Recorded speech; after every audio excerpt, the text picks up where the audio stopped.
Hi everyone, structure of atom पढ़ रहे थे हम लोग। और आज के इस लेक्चर में जो है कुछ एटॉमिक थ्योरीज को डील करेंगे हम लोग, जिसमें से सबसे पहला Dalton's atomic theory.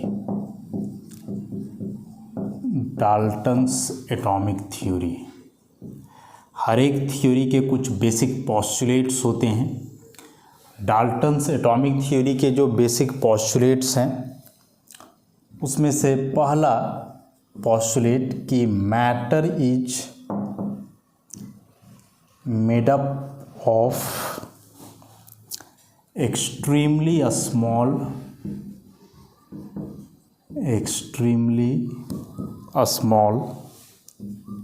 indivisible and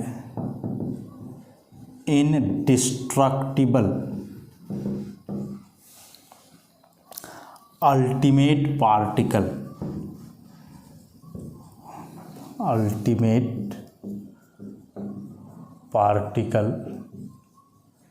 called atom। कि कोई भी मैटर, कोई भी पदार्थ, कोई वस्तु बना होता है बहुत ही छोटे या विभाज्य और या विनाशकारी, जिसको कि हम लोग बोलते हैं एटम। कोई भी पदार्थ या कोई भी वस्तु बना है एकदम बहुत ही छोटे पार्टिकल से, और वह छोटा पार्टिकल को ना तो आप डिवाइड कर सकते हो, विभाजित कर सकते हो, तोड़ सकते हो, और ना ही उसको बर्बाद कर सकते हो, डिस्ट्रक्ट कर सकते हो, मतलब उसको डिस्ट्रॉय नहीं कर सकते हो।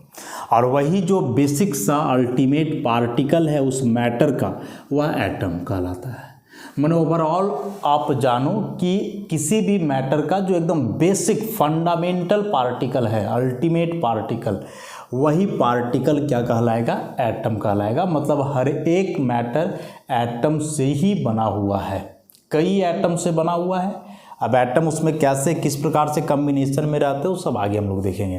तो डाल्टन एटॉमिक थ्योरी का इसमें से नोटिसेबल पॉइंट क्या है कि डाल्टन एटम को इनडिविजिबल बोल रहे हैं और साथ ही साथ इनडिस्ट्रक्टिबल भी बोल रहे हैं। ये दो पॉइंट को हम लोग को नोटिस करना है कि डाल्टन एटम को इनडिविजिबल या विभाज्य, जिसको विभाजित नहीं किया जा सकता है, और साथ ही साथ इनडिस्ट्रक्टिबल भी बोल रहे हैं, जिसको नष्ट नहीं किया जा सकता है। तो क्या ये दोनों बातें सही है या नहीं है, आगे लोग देखेंगे। सेकेंड पॉइंट है atoms of the same element are identical in all respects, that is in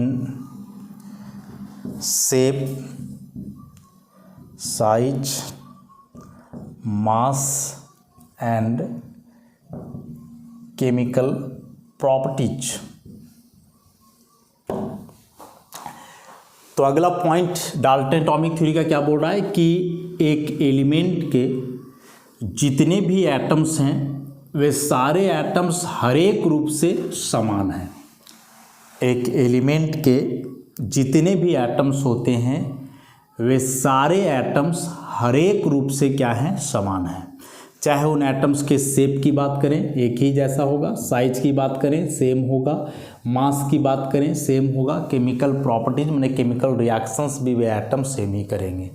तो एक एलिमेंट के जितने भी एटम्स, हम लोग पढ़े थे कि जो एक एटम होता है वह एलिमेंट का ही सबसे स्मॉलेस्ट यूनिट है।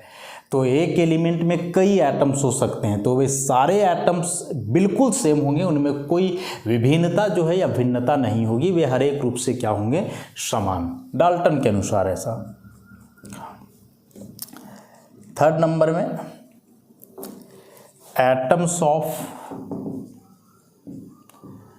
Different elements are different in all respects, are different in all respects। मतलब यहाँ बोले कि एक ही एलिमेंट के सारे एटम सेम हैं, तो ऑब्वियसली अलग अलग एलिमेंट के यदि एटम्स हैं तो वे हर एक रूप से क्या होंगे, अलग। मतलब इसको आप ऐसे एग्जाम्पल से समझ सकते हो आप कि एक ही घर में जितने सदस्य हैं वे सदस्य हर एक तरीके से बिल्कुल समान होंगे। अलग अलग घर के सदस्य हैं तो वे हर एक रूप से बिल्कुल अलग होंगे। अब प्रैक्टिकली ज़रा आप इस बात को सोच करके देखो, जो अभी हम बतलाए कि एक ही घर के जितने भी मेंबर हैं, क्या वे मेंबर हर एक रूप से समान हो सकते हैं, सदस्य सेम हो सकते हैं? नहीं हो सकते, बिल्कुल नहीं होंगे। अब बहुत रेयरली है कि सेम होंगे, सबका शकल सूरत थोड़ा अलग होगा, हाइट वेट अलग होगा, नाम अलग होगा, लक्षण सबका अलग होगा, लेकिन डाल्टन के अनुसार कि सब सेम होना चाहिए या सेम ही होगा। और दूसरा कि अलग अलग घर के व्यक्ति हैं तो वे हर एक रूप से अलग होंगे, जरूरी नहीं है, हो सकता है उनका नाम सेम हो जाए, हो सकता है उनका हाइट सेम हो, उनका वेट सेम हो, ऐसे।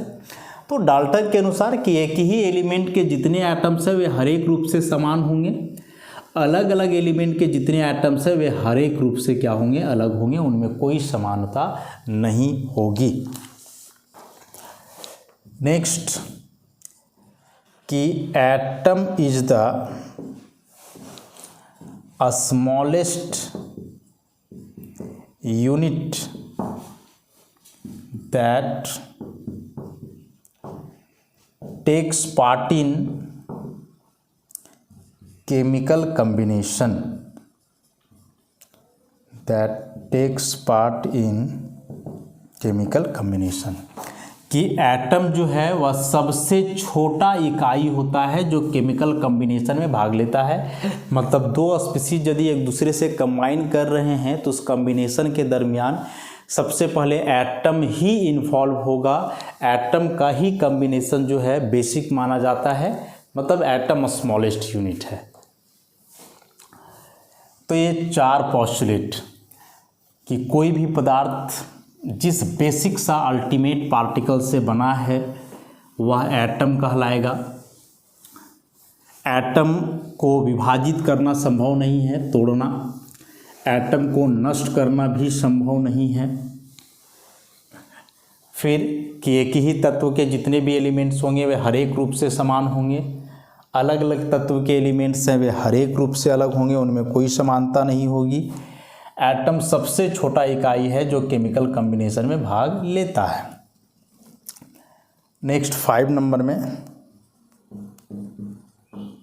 एटम्स ऑफ 2 और more elements combine in a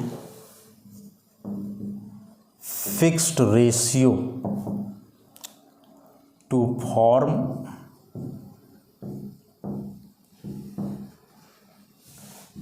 compound atoms or molecules।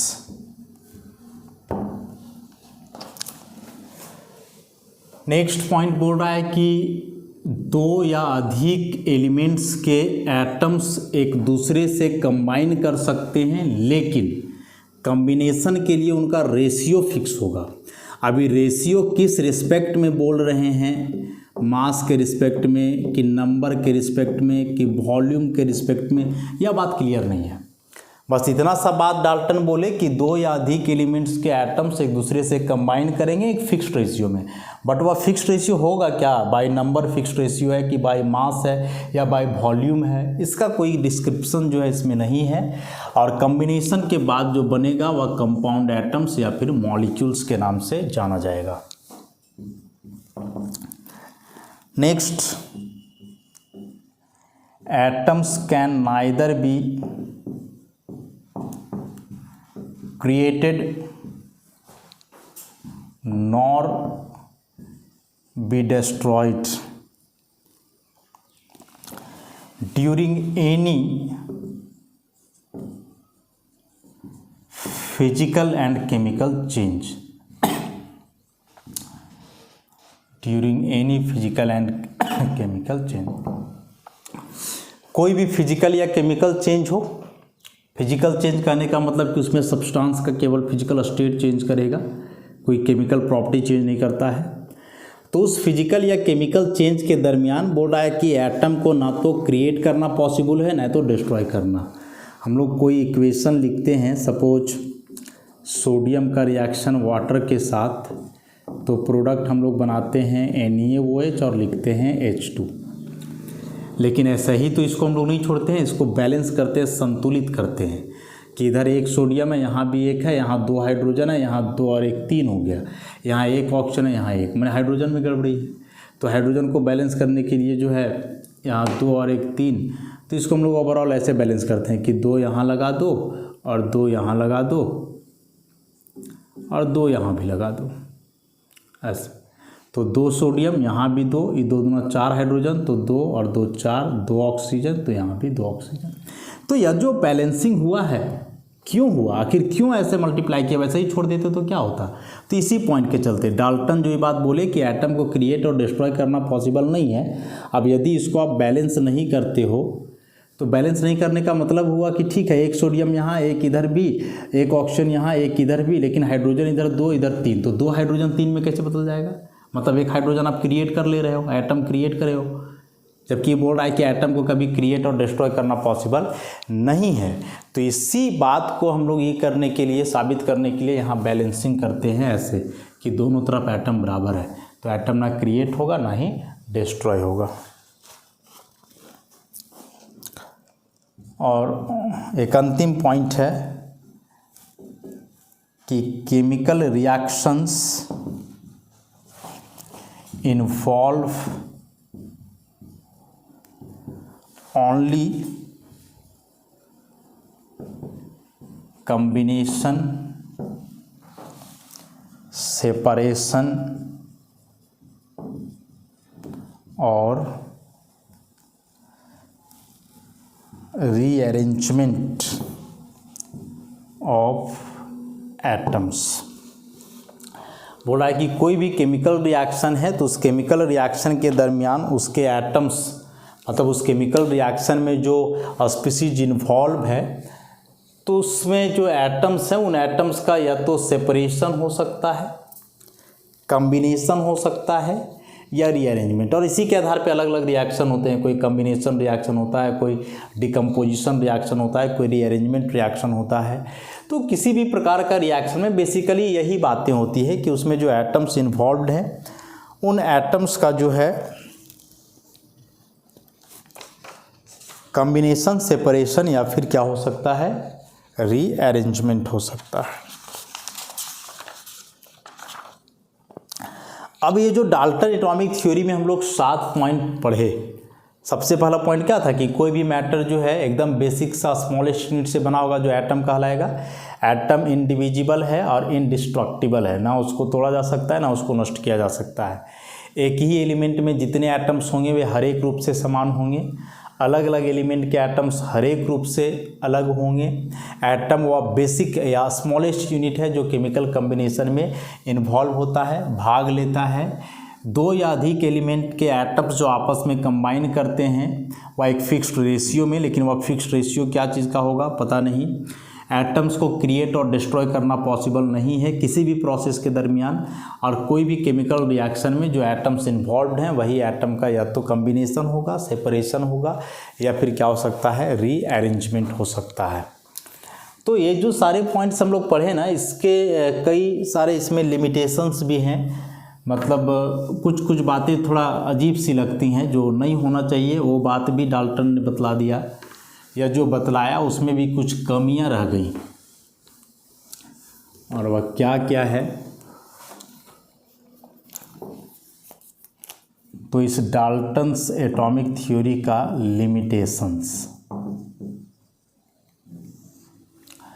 Limitation में सबसे पहला लिमिटेशन जो है कि ये जो बात की है केमिकल कॉम्बिनेशन का, तो सबसे पहला ये बात जो केमिकल कॉम्बिनेशन बोले कि एक फिक्स्ड रेशियो में होगा, या फिक्स्ड रेशियो क्या चीज़ का होगा नहीं बतलाया इन्होंने। हालांकि इनका जो बात है वह लागू होता है जनरली मास के टर्म में, कि जो केमिकल कम्बिनेशन होगा एलिमेंट का या एटम का वह फिक्स्ड रेशियो बाई मास हो सकता है। लेकिन बहुत सारे गैसियस स्पीसीज हैं तो बाई वॉल्यूम किस प्रकार का कम्बिनेशन होगा केमिकल स्पीसीज का, इसके बारे में कोई डिस्कशन इस डाल्टन्स एटॉमिक थ्योरी में नहीं है। उसके बाद इन्होंने बोला कि डिफरेंट एलिमेंट है, यदि डिफरेंट एलिमेंट्स यदि हैं तो उनका डिफरेंट एटम्स होगा और इस एटम का साइज अलग होगा, शेप अलग होगा, वैलेंसी अलग होगा, वॉल्यूम अलग होगा। लेकिन क्यों होगा? ये तो ठीक है कि अलग अलग एलिमेंट के एटम्स हैं तो अलग अलग उनका शेप, साइज, वॉल्यूम, मतलब ये एटम्स बिल्कुल अलग होंगे। लेकिन भाई अलग क्यों होंगे, इसके पीछे तर्क देना होगा ना। तो इसका कोई एक्सप्लेनेशन जो है डाल्टन्स एटॉमिक थ्योरी में नहीं दिया गया है, बस बात बोल करके छोड़ दिया गया है कि अलग अलग एलिमेंट है तो ये अलग अलग होगा। अब देखो डाल्टन एटॉमिक थ्योरी में जो बात बोला गया कि सेम एलिमेंट के एटम्स आइडेंटिकल होंगे, सेम एलिमेंट के जो है वे एटम्स क्या होंगे, आइडेंटिकल होंगे, आइडेंटिकल एटम्स होंगे। बट पीछे हम लोग पढ़े आइसोटोप्स के बारे में। क्या पढ़े आइसोटोप्स के बारे में? कि जैसे हाइड्रोजन ही है तो 3 प्रकार का हाइड्रोजन है, तीनों का एटॉमिक नंबर तो सेम है लेकिन मास नंबर अलग है। मास नंबर अलग होने के चलते इनका फिजिकल प्रॉपर्टी अलग है।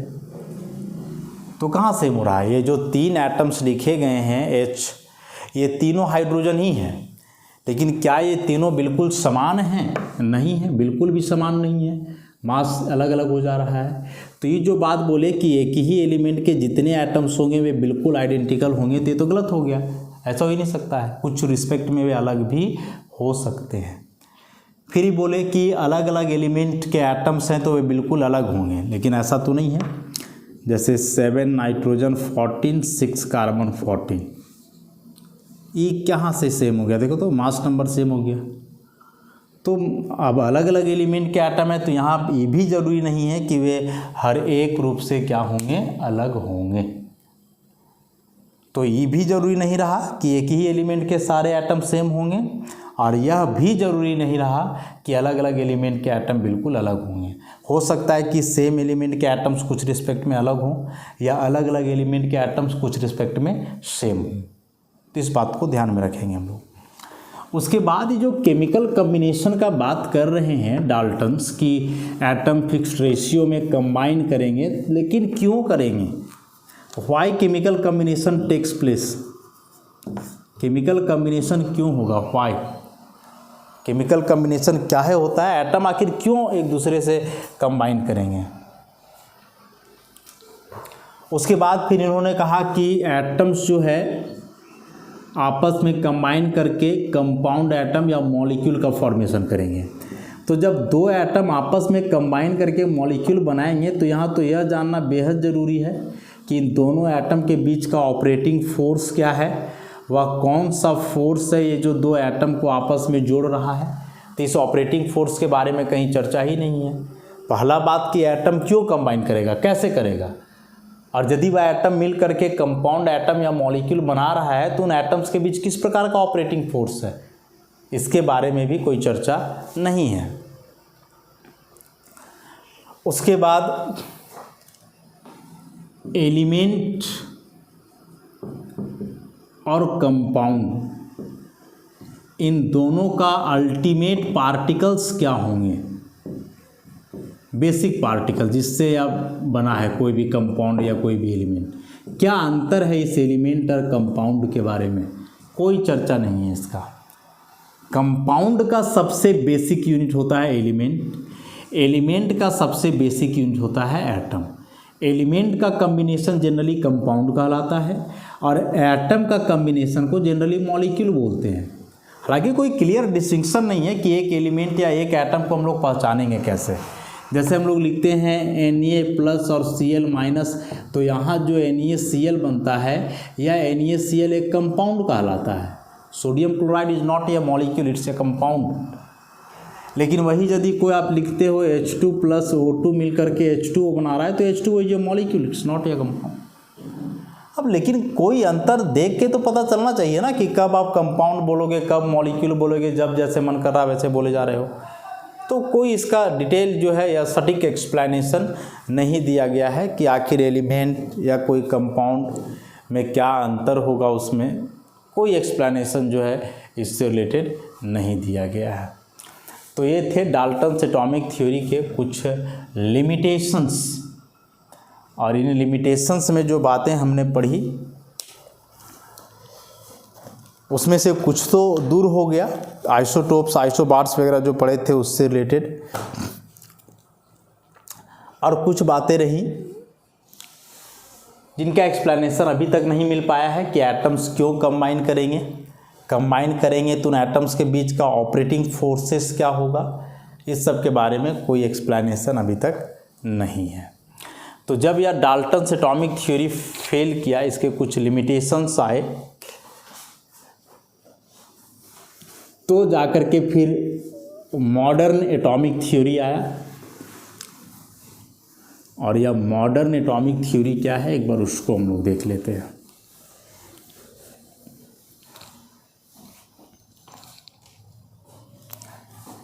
मॉडर्न एटॉमिक थ्योरी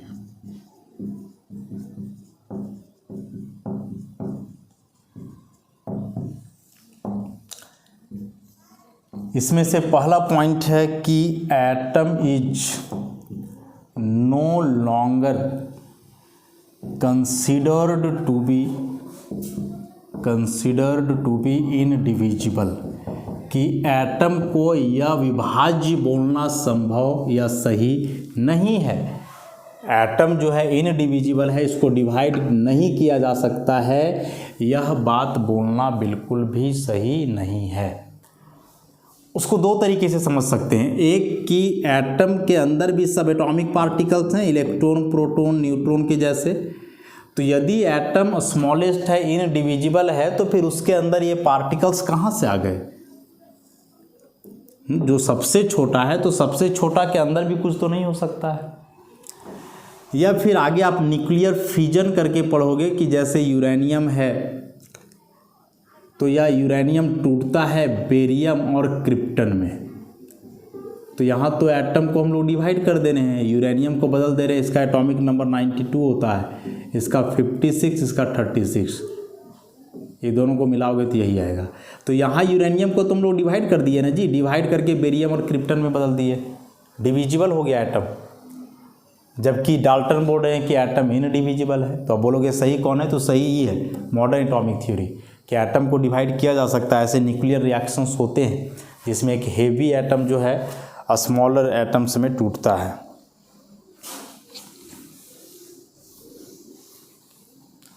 उसके बाद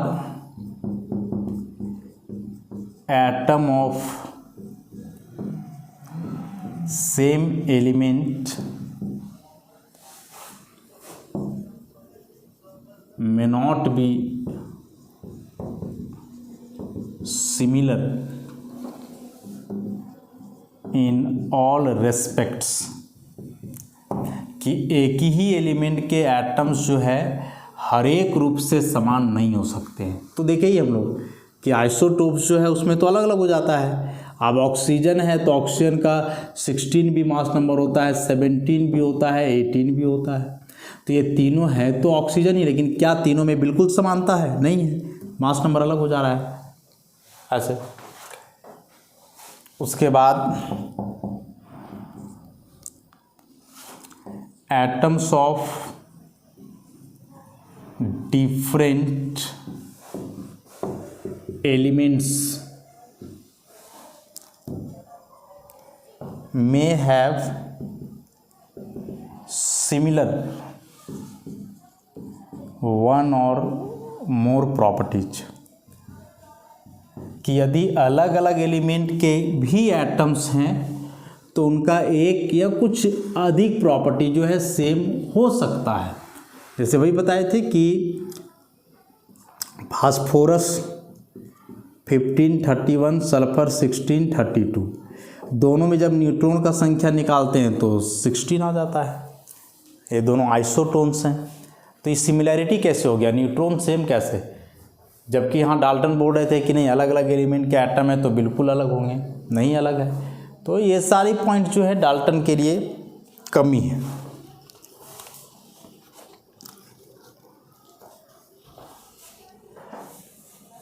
उसके बाद अगला पॉइंट है कि एक एलिमेंट के एटम को दूसरे एलिमेंट के एटम में बदला जा सकता है। नेक्स्ट पॉइंट जो है एटम ऑफ वन एलिमेंट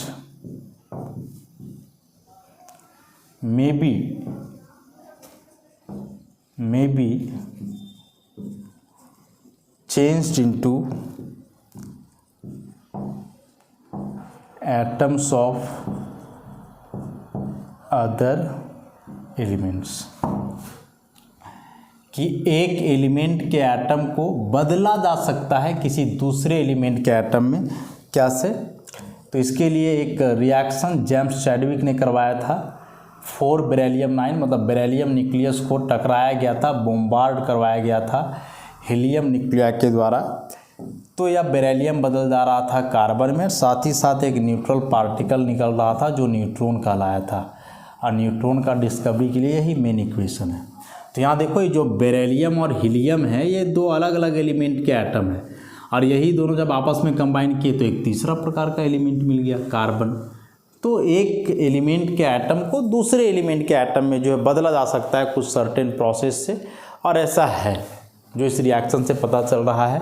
और बताया कि यह जेम्स चैडविक के द्वारा करवाया गया रिएक्शन है, जिससे किस चीज़ का डिस्कवरी हुआ था, न्यूट्रॉन का, जो आगे हम लोग पढ़ेंगे। नेक्स्ट पॉइंट है इसका कि the ratio in which the different atoms combine may be fixed and integral but may not be always simple। बोल रहा है कि अलग अलग एटम जो एक दूसरे से कंबाइन करेंगे रेशियो में, तो वह रेशियो फिक्स्ड होगा, इंटीग्रल होगा, लेकिन हमेशा सिंपल रेशियो नहीं होगा। जैसे मान लो कि H2O है, बाई नंबर देखोगे तो हाइड्रोजन 2 है, ऑक्सीजन 1 है, 2:1। बाई मास देखोगे तो 2 हाइड्रोजन का मास 2 और इसका 16, तो 1:8।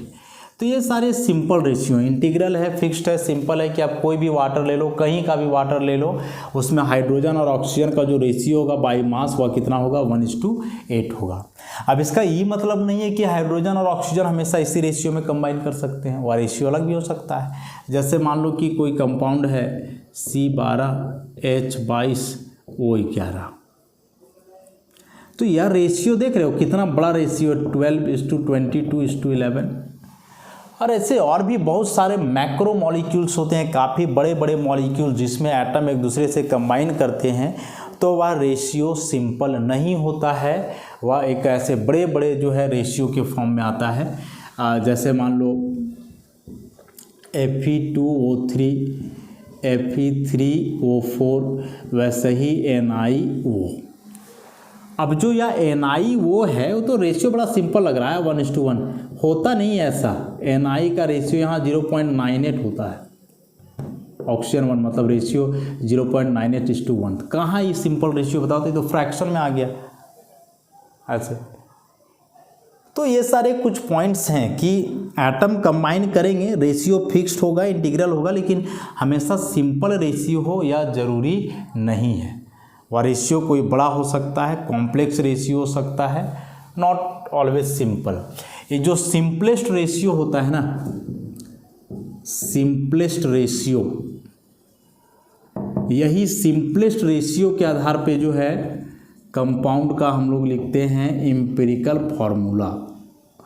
जैसे C2H6 आप जानते हो इथेन है, लेकिन क्या कार्बन हाइड्रोजन यहाँ सिंपलेस्ट रेशियो में नहीं, इसका रेशियो भी 2:6 है। यही रेशियो को बाई नंबर लिखेंगे तो 1:3 होगा, तो CH3। और यह जो 1:3 है, this is the simplest ratio, तो CH3 is the empirical formula. This one is molecular formula but this one is empirical formula. जो सिंपलेस्ट रेशियो में होता है वह एम्पिरिकल फार्मूला कहलाता है। तो एटम कंबाइन करेंगे, लेकिन रेशियो हमेशा सिंपल हो यह जरूरी नहीं है। तो ये सारे पॉस्टुलेट थे मॉडर्न एटॉमिक थ्योरी का। एक और इसका बहुत ही इंपॉर्टेंट पॉस्टुलेट बचा रह गया है, थोड़ा लंबा है, काफ़ी डिटेल में उस पॉइंट को हम लोग एक्सप्लेन करेंगे, तो उसको नेक्स्ट लेक्चर में देखेंगे। आज के लिए इतना ही, धन्यवाद।